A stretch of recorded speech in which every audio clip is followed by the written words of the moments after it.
This part is called free trade or food sovereignty. The third part is going to be the state or autonomy and decentralization, and the final one is alienation and creation. Alienation and creation in a variety of fields.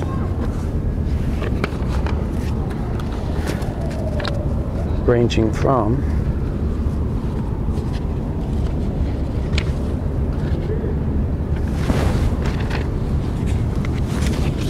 see, this is where the not very good at it part comes in. Economic, cultural, and personal. So, there you go. And the relationship, in my humble opinion, to Occupy and some of the lessons that we can learn is all these, a lot of the people that I was talking to are talking about, they're not only talking about democracy, they're talking about how to do democracy now and how to actually start living it now. And they're also practicing in a very real way autonomy and decentralization and horizontality. They're creating local self-sustaining agriculture and economies. They are developing autonomous decisions and making their own economies. And they're doing it based on a way of life that is based on solidarity, reciprocity, and dignity, which all fit in very nicely with a good approach. And I guess a really big point is these are really great ideas, and furthermore, there's hundreds of millions of people already doing it. They're not getting a whole lot of publicity, and they're not looked upon very favorably by people and corporations in their countries, and maybe it's a good job they're not getting a lot of publicity with the whole death squad thing. But there's a lot of exchange that can go on. So,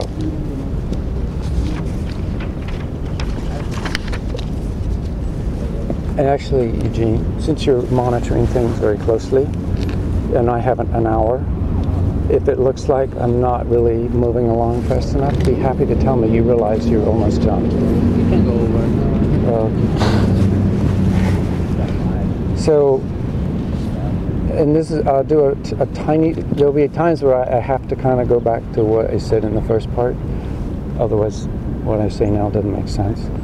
So, and the other thing... Can I just fix this real quick? There you go. Very good. He's so good at that, you know?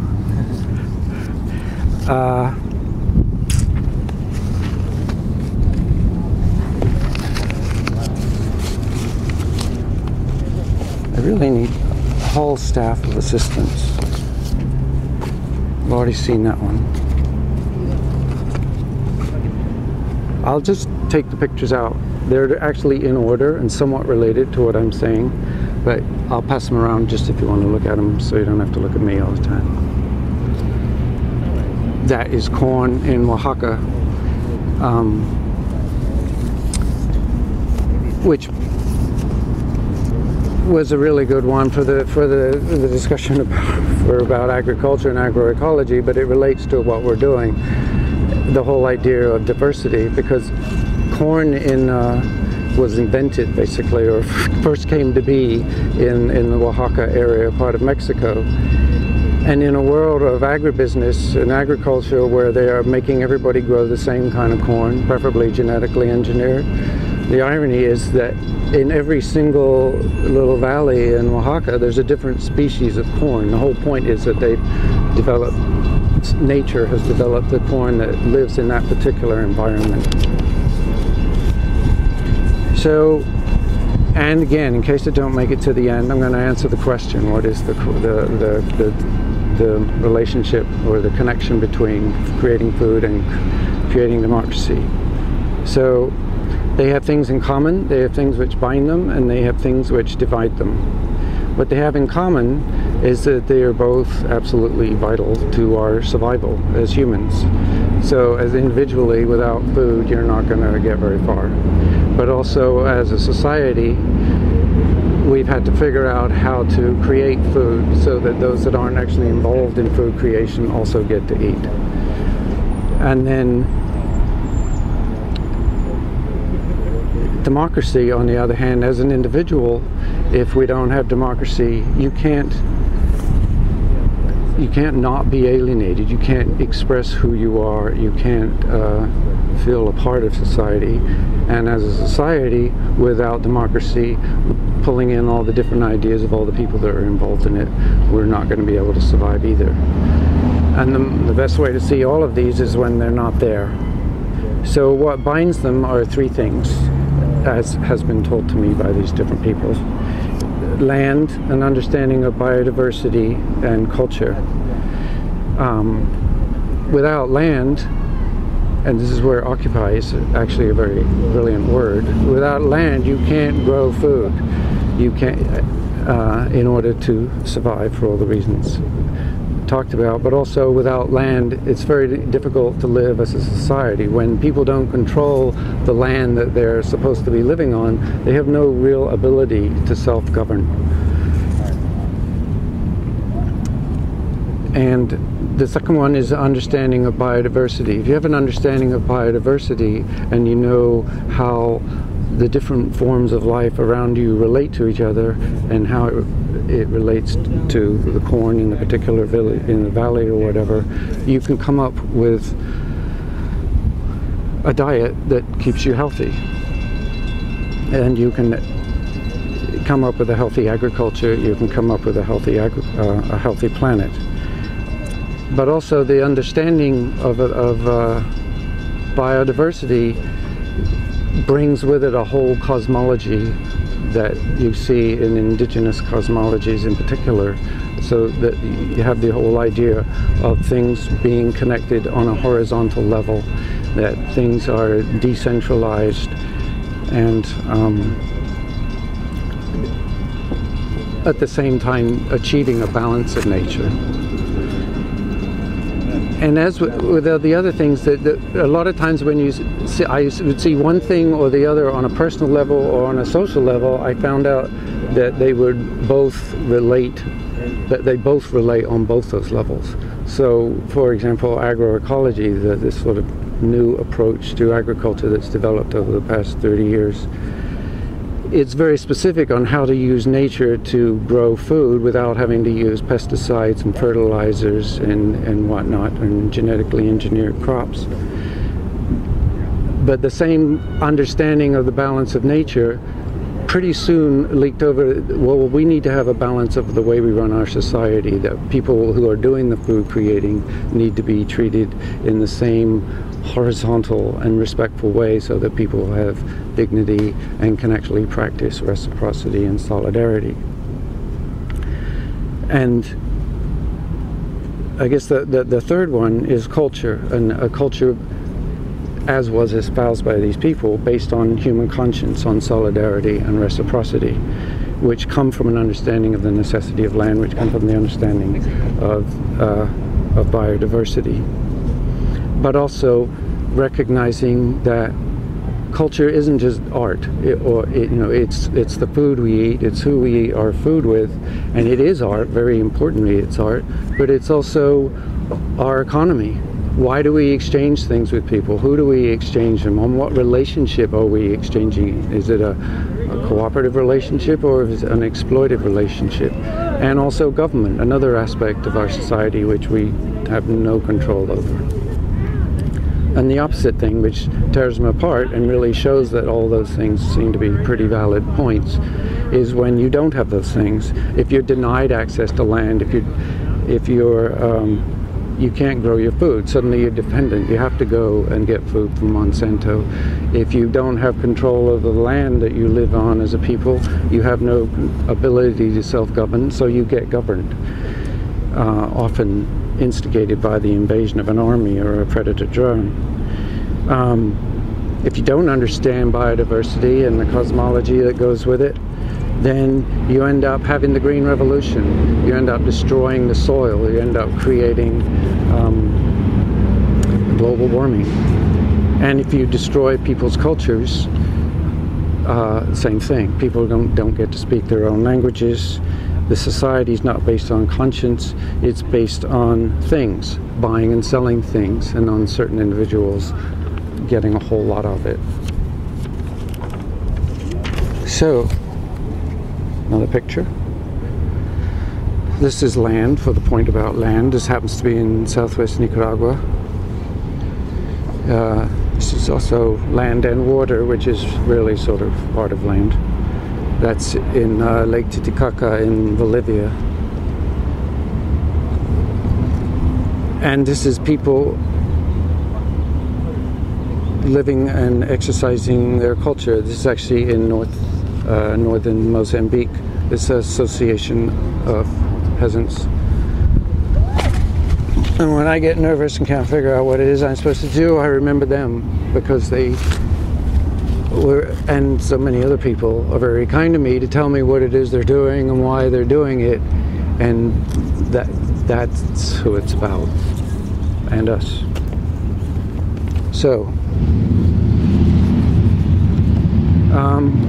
this man is Dr. Luis Macas, and I interviewed him in Quito in Ecuador in 2007, and they actually rotate their leadership, I think, pretty systematically. The president of an organization called CONAI, which is a Confederation of Indigenous and African Ecuadorian People. And the year before, CONAI had contributed to developing a movement throughout the country to stop free trade from coming to Ecuador. Usually when the U.S. shows up at a particular country and knocks on the door and says we want free trade, they get it. They did not get it in Ecuador. And they got it because there was a huge mass movement all over the country. They pretty much shut the place down. They ended up actually throwing out the leadership, which was then replaced by another basically neoliberal government. They then threw them out.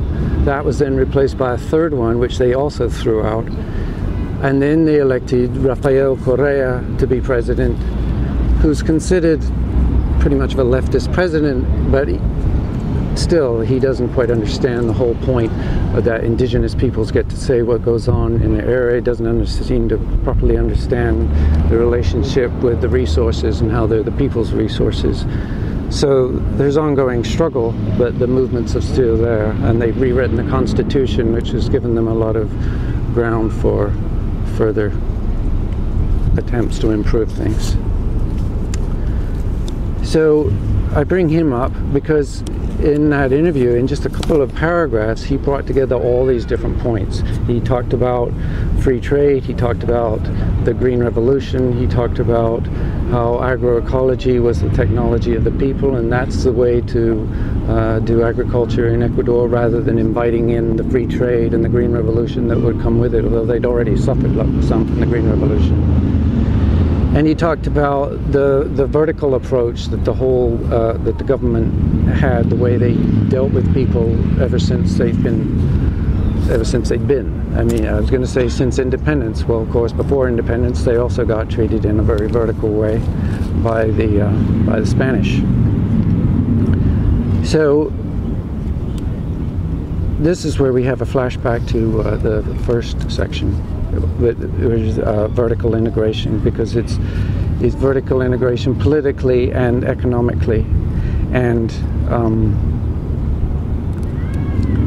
what we talked about when we were talking about agriculture was how in the 50s, in response to what FDR and the farmers movement, and therefore as a result FDR did, and to try and get their way out of the Great Depression, and they had come up with some policies which were very helpful to farmers. As soon as the war was over, the corporations tried to figure out a way to undo that, and they invented this thing called agribusiness. And what agribusiness was a marketing term for vertical integration. What vertical integration means specifically for farming or for agriculture is that the whole process from, for example, with chickens,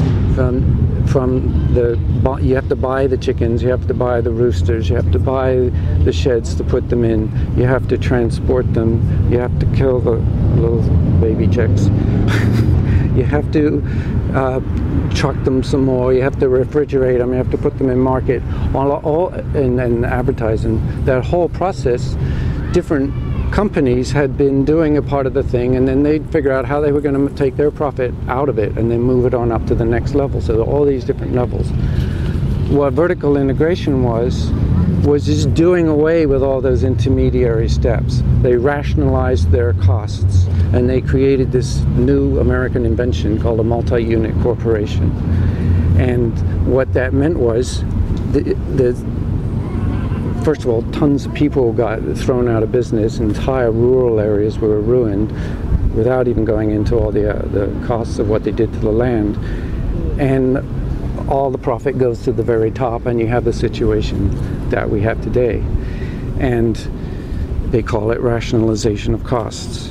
And the whole vertical integration approach, although it really kicked off after World War II in a really big way, was invented in the U.S. after the Civil War in the U.S. And it's sort of basically, if you look at the history of capitalism, it's sort of the fourth stage of what to do with the various costs and resources and how you relate to other countries around the world. There's some great books by this guy named Giovanni Origi, which go into that. But the point is, they invented this multi-unit corporation. So I am actually getting to free trade because it's these people that ended up coming up with it. They've actually also they've applied that approach in ways you never would have imagined. The way it becomes so significant is you don't even need to go and invade countries like the Spanish used to do, or the British used to do, or the Portuguese used to do, and then set up these new bureaucracies and new armies in order to physically occupy countries all around the world. What they developed by moving these corporations into different countries around the world, they apply that vertical integration approach so that you can take the natural resources out of Colombia or Brazil or wherever and move them through all those processes, all within the one corporation. So no longer do you have to give away money to people along the way in those particular countries, or even here. You just suck it all up into one giant pool, which they then play with on Wall Street.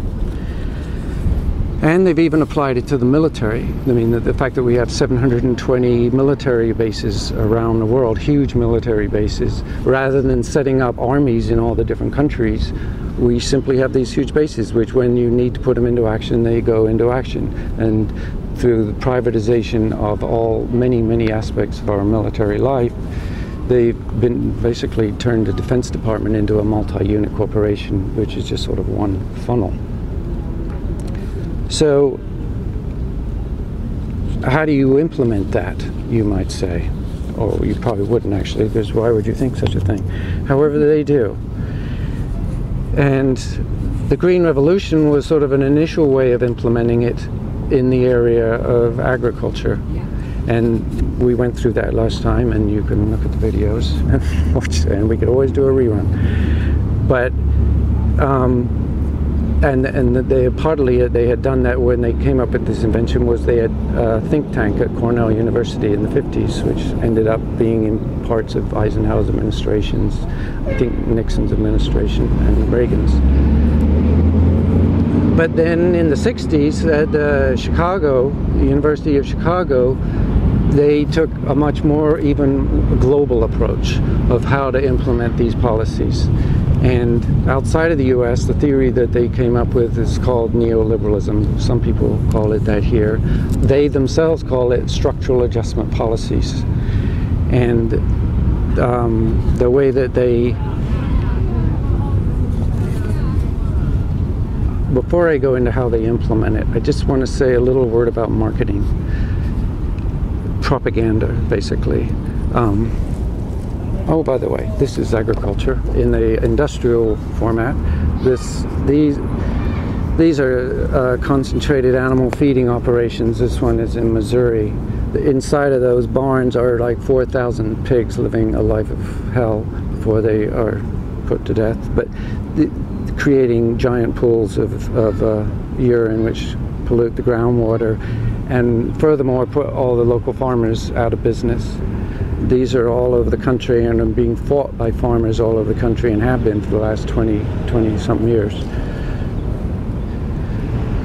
this is an example of not corporate approach. The people, such as I talked about, the editors of the magazine, they have an organization called the Missouri Rural Crisis Center. They have 5,300 farming families throughout the state of Missouri, and I mean there are many other organizations in the country.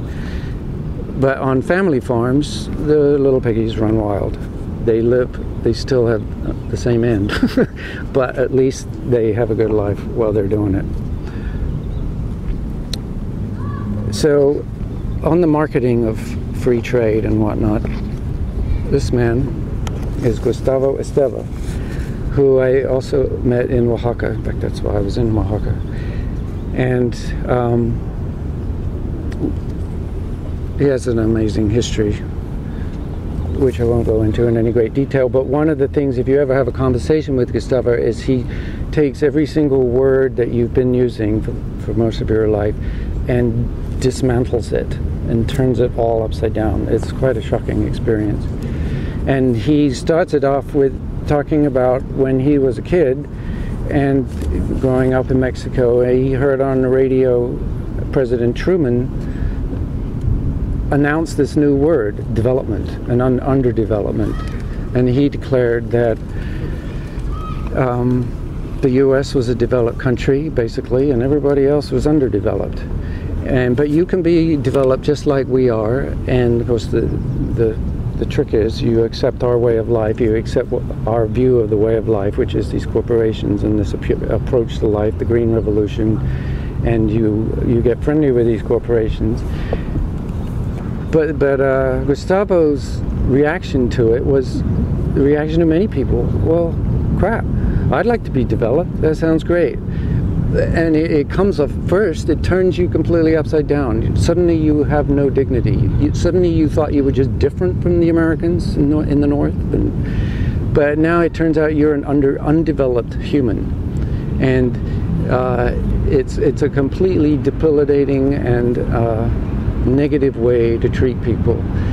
But it's words that we now accept as part of our discussion of everything that goes on in the world. And this underdevelopment didn't come actually just because Harry Truman declared it. It comes from the fact that for hundreds of years, the last several hundred years, European and North American countries have been invading countries, stealing all their resources, creating slavery, violence and theft. I mean, murder is almost sort of a side product. The point was to take away everything they have. I talked to a guy in India, Davinder Sharma, and he talked about the history of India. He said, well, when these people showed up here 300-400 years ago, we were one of the richest countries on the planet. Now we're considered underdeveloped and we're poor. Well, that's because they took it all away. To this very day, and I had to keep checking it with people because I couldn't even believe it, local administrators are still called collectors. There's the whole point of their function was to collect crap and send it back to England. And that's why England and Europe and the United States and these nice guarded communities are... Yes, are we helping the underdeveloped countries? Well, I think... Now? Wait, that's what we're working on right now. No. I think a lot of our... Why are we? Huh? Why aren't we then? Because there's a lot more money in... We might help them... Money, our service brings us money. We're protecting... And I'm not supposed to be the whole Marine involved in this, but it took a threat to realize how unsecured we were. Threat or a lie? Right. Right. And it took a lot of money to do that. Okay. And 10 years. And multiple lives. Uh-huh. I do believe this government is helping us out. I think they have a pretty sophisticated... We're on a schedule. Yeah. A limited time to schedule. Yeah, I bet she is. Thanks for your... Stay on. I'm going to talk about how your government helped you run. Stay over if you want. Yeah, that's next hour, right? At 3. We didn't expect this. Nobody expected what happened in the last 10 years. Although some would say we should have. Nobody did. Fair enough. That's the beauty of it, honey. Where are you going? we can bring that question up again later too and go into it. I'd love to. We could all talk about it. So I was talking about the marketing. So free trade is a way of is just as development is a word that can be undone, so is free trade. Free trade is really just the marketing expression for these structural adjustment policies. Definitely one ear. Can you speak up just a little? Yeah. Sorry. How am I doing on time? Well, I guess I could look at my watch. Not well. Okay.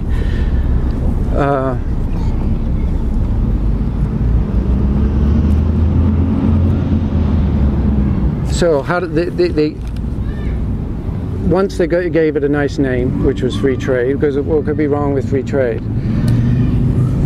Even though when people talk about neoliberalism, it made me wonder, well, what's the old liberalism? And it's actually a very similar situation. Back in the 1700s, when the British, who were the predominant empire at the time, decided that they wanted to actually kick things up a notch, they took away the monopoly that they had given to the East India Company and some other companies, whereby they got to do all the trading, and said, okay, it's a completely open field now, everybody can get involved in the trade. But because they were the dominant country in the whole world, all the trade ended up going through London banks. So it was a charade. The same with here. When you talk about free trade here, what kind of free trade are we talking about when Monsanto goes to Mexico, starts selling corn at $2 a bushel, but every Mexican farmer knows that it's $4 in order to create it? Suddenly millions of people are out of work. Half of them went to Mexico City and made one of the biggest cities on the planet. Many of them were encouraged with actual flyers and people going down there to come up to the United States and run the agriculture system here for very little money. And if we were paying the proper prices for all that labor, we would be living a whole different life. The effect multiplies. I have a question. Yes, ma'am. Is it during the period of time when Mexican people could go to the tortilleries and get tortillas, and then the government changed it to a voucher system, where you got a voucher that was market-based, so it didn't... I think that, yes, I think it was. I don't know much about that, but it does sound familiar, yeah. So they came up with this new approach, these structural adjustment policies, and they started to test them out. First place they tested it out was in Chile. So they had a coup in 1973, overthrew the democratically elected government of Salvador Allende, who died, and they put a bunch of people in prison, killed a bunch of people. But one of the first things the new government did with Pinochet was to call up the University of Chicago and say, we need you to come down here and run our economy for us. So this was like a testing ground. They seemed to be working fine for them. So then Margaret Thatcher kicked in Britain, and then Ronald Reagan in the United States. And then, frankly, it's been uphill or downhill ever since then. Coming up with new marketing terms like globalization. Let's go to the pictures. Oh, the reason this picture is here, this is a sculpture in La Paz in Bolivia. It was to commemorate when they brought neoliberal policies or structural adjustment to Bolivia, and they laid off hundreds of thousands of people, miners, and they all were driven out of the mines and ended up moving into an area near La Paz where they live in a whole nother community. And this was just to commemorate it. The guy's name is Hans Hofmann. This is a giant corporate being. This was at the United Nations Conference on Sustainable Development in South Africa, where I interviewed a lot of interesting people. But even as I was writing down the name of it today, so that I wouldn't forget it, it has the word development in there. I mean, they are very good at this stuff. We could talk about sustainability, but it's sustainable development. Development along ways which are being perpetrated upon us.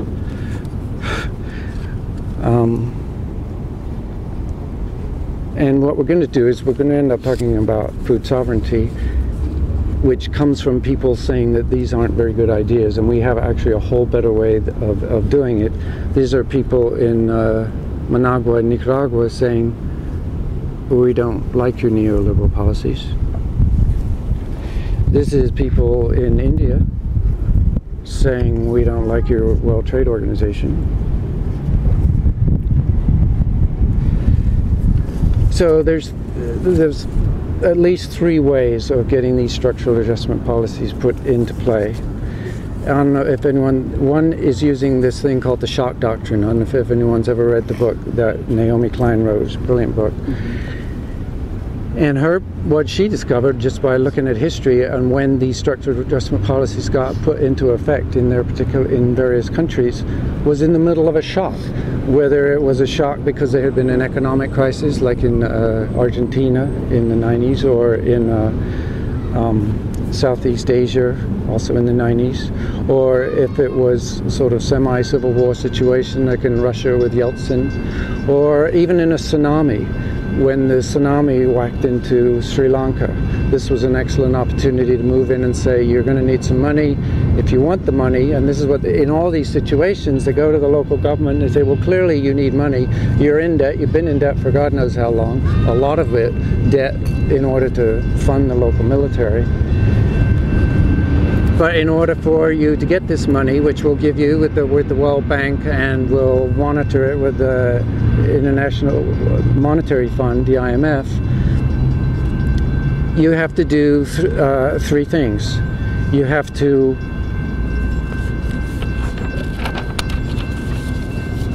structurally adjust your country, first off. We want you to change your laws in regards to trade and in regards to finance so that we have the ability to move money in and out of your country at will, so that we can set up these multi-unit corporations and take away all your natural resources. Obviously it's not put quite that way, but they're making deals all along with people that have no problem with that. And furthermore, you need to start a process of privatization. You need to privatize your health care. You need to privatize your water. You need to privatize your natural resources. And furthermore, since you're going to really need to pay back this debt, you probably need to start cutting down all the services you're giving to your people. So these are not happy times, and you've been seeing it in the news for decades, or certainly the last couple of decades, and now these are the exact same thing that they're doing to the Greek people for the same reasons, and it just goes on and on. So that's one method that they use. Another method has been the World Trade Organization, whereby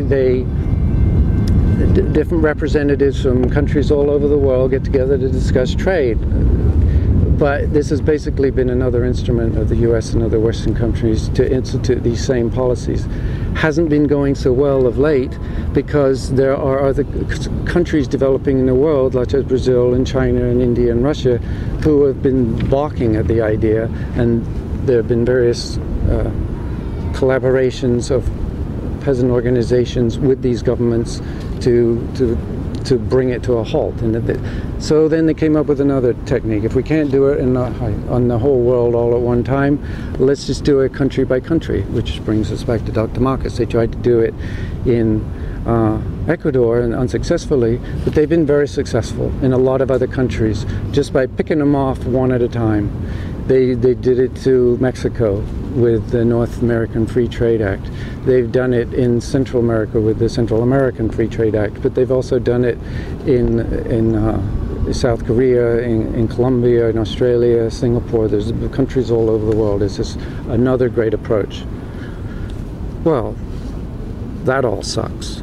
So people throughout the world have been saying we don't really like this approach, and they have resisted, and furthermore resisted based on ways of living that have been going on for thousands of years in many respects, to say that, you know, there is another world that is possible. We don't have to run our society like this. And in 1993, this is sort of one specific example of where an organization called La Via Campesina came into being. which is a horizontal network of organizations. CONAI in Ecuador is one of them, but there are many. Most Latin American countries, a lot of African countries, even France and Spain, even the United States has organizations that are part of it. And their membership is something like, if you add up all these people, 250 million people. And I said, sure, whatever. I mean, that just seemed absurd to me, frankly. But more and more that I looked into it, it is actually true. And because it's not an organization in the sense that we look at a top-down kind of organization where these are all the members and they all do this at a particular time. It's a network of people that are, and each of the networks are networks. But they are able to do a lot of things, and through they rotate. Talk about neighborhood GAs. They had their first sort of world leadership body. Went through I think it was in Honduras, and then right now they're in Indonesia, and they're going to be moving to Mozambique as the next place, because they're always trying to build up in different areas and also make sure that they're rotating their leadership around. But in 1996 they came up with the idea of food sovereignty.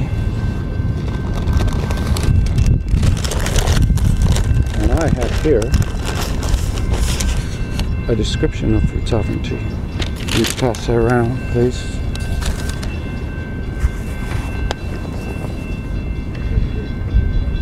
And it's over the years it's been refined to the point that now it has these 7 basic principles, which are an easy way of describing it. One is that food is a right. It's not a commodity that can be bought and sold by these various corporations.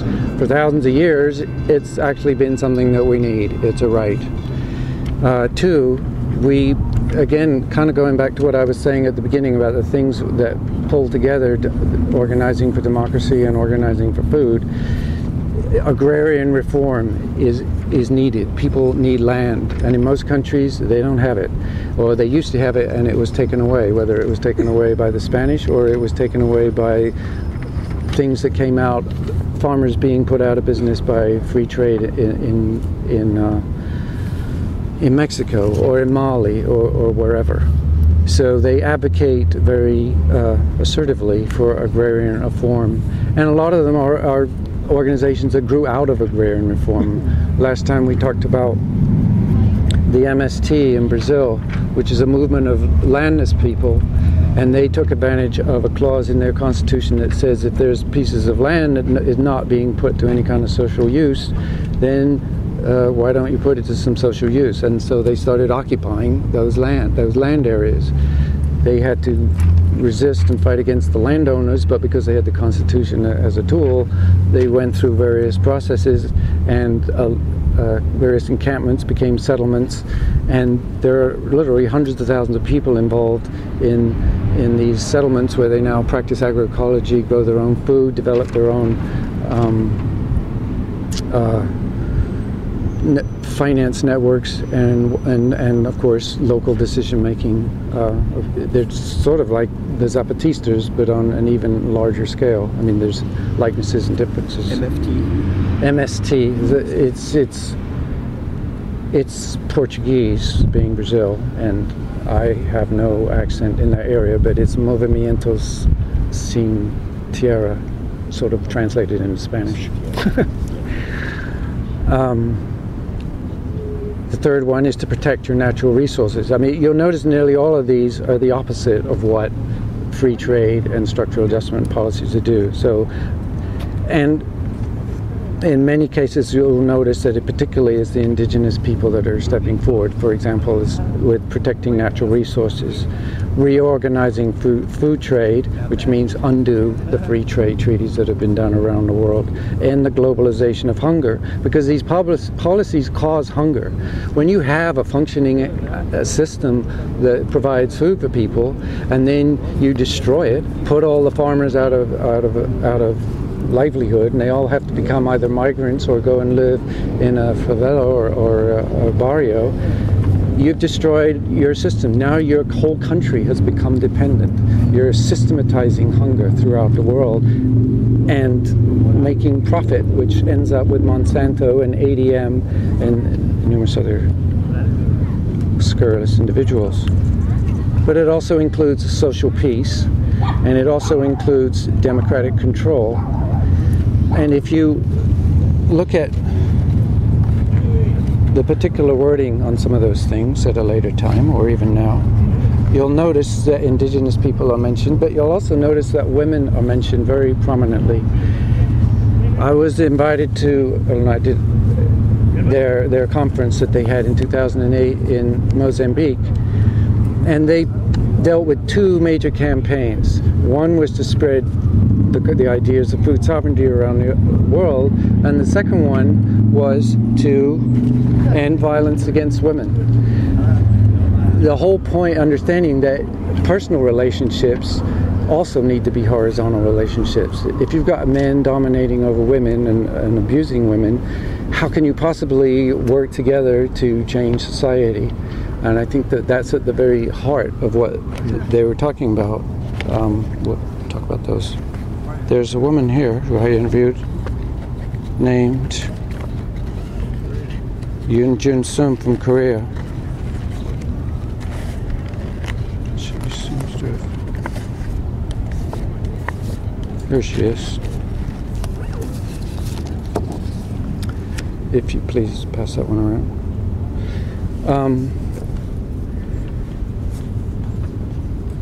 She felt, and I think it seems to have been adopted what Via Campesina is doing, and also it wasn't just like they brought it up on that day and that was the end of it. They have brought it up repeatedly at conferences. They brought it up in West Africa at the World Social Forum last year, and they bring it up pretty much everywhere they go. They're very serious about this, and they have a lot of leadership now, which are women. But even within those 7 things, it talks about women need to have, also need to be among those who have access to and control over land. And so the whole idea of social peace, again taking the personal up into the social, is that there needs to be an end of violence against women. Thank you. So in a nutshell, and I can go back to these pictures. We could just pass them around if you want.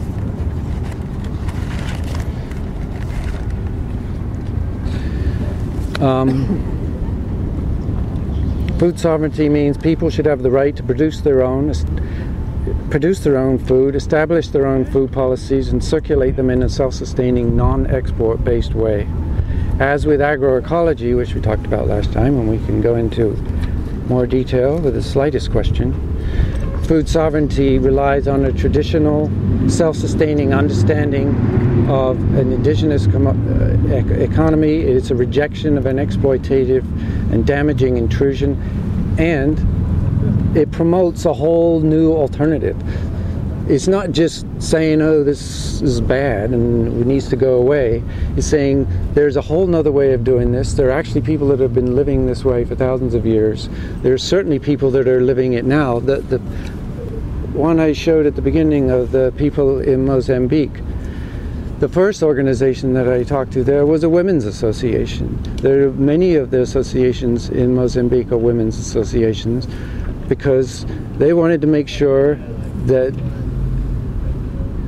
they were not going to get abused, and so they worked with their husbands and they developed equitable relationships, but they affirmed their equality by saying we're going to have our own organization here.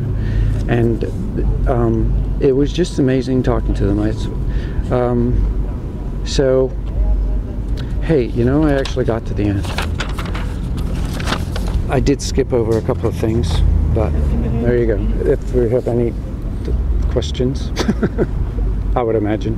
Everything you talked about, actually with the price of oil going to $100 a barrel, really multiplies the effects, like you were saying, that, you know, the whole thing's structured so that poor people starve and stuff like that. And 7 million people starved last time oil was at $100 a barrel. Right. That's interesting. So absolutely, it's all interrelated. I have a question. Yes, ma'am. What do you know about the Trans-Pacific Partnership and some supposed treaty that they were going to be signing, but the text of that treaty would not be released for 4 years regarding trade in the Pacific Rim and everything? Like, somebody from Occupy Wall Street, I asked this because they never followed through with emailing me more information.